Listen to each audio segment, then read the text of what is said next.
Marcos and Duterte thanked the group for its endorsement. So how will this affect the final stretch of the campaigns? Let's bring in now political analyst Aries Arugay. Aries, thank you so much for joining us. How important is the endorsement of the Iglesia Ni Cristo for any candidate? The endorsement, I think, of the religious group Iglesia Ni Cristo has two main advantages. First is that their sheer number. It was mentioned that their flock is around more than 2 million.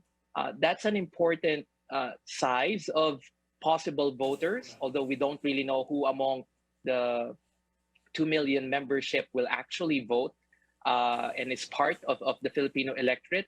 But I think the other power of the Iglesia Ni Cristo endorsement is its history of being able to predict the outcomes of the elections, but only because its endorsement normally comes late and it overlaps with some of the predictions that are laid out by pre-election surveys. Aris, why does the endorsement of the Iglesia Ni Cristo come so late? Why less than a week before election day?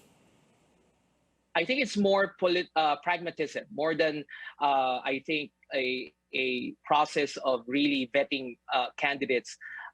There were times wherein the Iglesia Ni Cristo actually decided the day before the election. So if you do this, if you're a group that promises block voting like this, then your batting average will be high because you will really have the closest approximation of what is the sentiment of the electorate. So for me, it's really more they place their bets safely, and if it's as near as election day, then they will be able to capture all the developments on about the campaign until the day of the elections.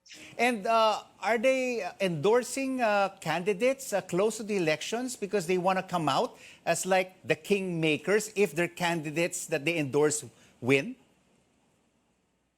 Well, I mean, if you're a group that's still considered as a minority in Philippine society, and you come across as one that could possibly have an influence in the election, then that somehow lends you a bit of not credibility, but the ability to somehow nudge electoral outcomes, because your track record of being able to predict whoever wins it is more the source of their power. It's not really the sheer number, but you know, Rico, if the elections will be very close, then every vote matters, and a group of around 2 million.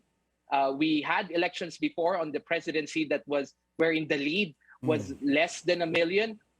If we see the 2022 elections as the second round or a rematch of the vice presidential contest in 2016, the lead is also less than 1 million. So I think this is where the perceived power of an INC endorsement by some comes in. But it's also no surprise, Aris, that the Iglesia Ni Cristo is supporting a Marcos, because the religious group has, without fail, supported even Bongbong's father during the 1965, 1969, 1981, and 96 elections. Why doesn't the Iglesia deviate from supporting the Marcoses? What bond do they have? Well, the one thing is that during martial law, the elections weren't competitive. So I think for me, it's really more a safe bet. This segurista attitude that is somehow also seen in the Filipino electorate.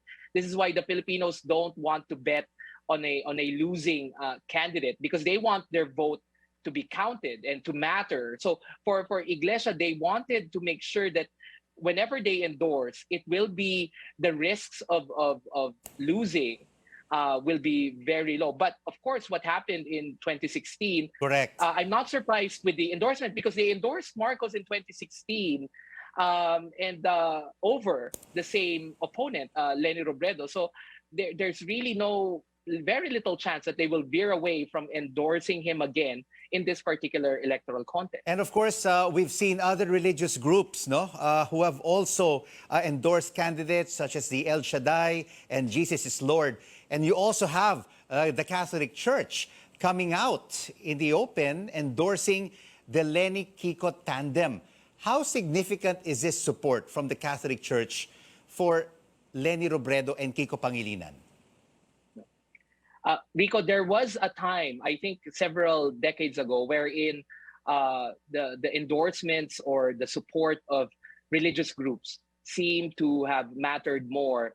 I think because the Catholic Church has, or members of the Catholic Church has come out and they have not done this in recent elections, then we will really see whether whose endorsement or whose support will be instrumental in electoral outcomes. But what I want to say is that these endorsements from religious groups need to be tested because the electorate, the Filipino electorate, in my belief, has already changed since the heyday of religious endorsements, possibly in the 80s or in the 90s. So, Aris, the key, right? Aris, one final question. No? We're running out of time. So with all the surveys now showing Bongbong and Sara leading the pack, is it all but final? Tapos na ang usapan that they will win the May 9 elections? For me, the surveys are snapshots because the real survey, the real sentiment of the people will be reflected on May 9th. So surveys are not guarantees, and there are other metrics that need to be looked also. But at the end, I think the Filipino people are more intelligent than just believing in pre-election surveys. Aries Arugay, thank you so much for your insights and for joining us on The Final Word.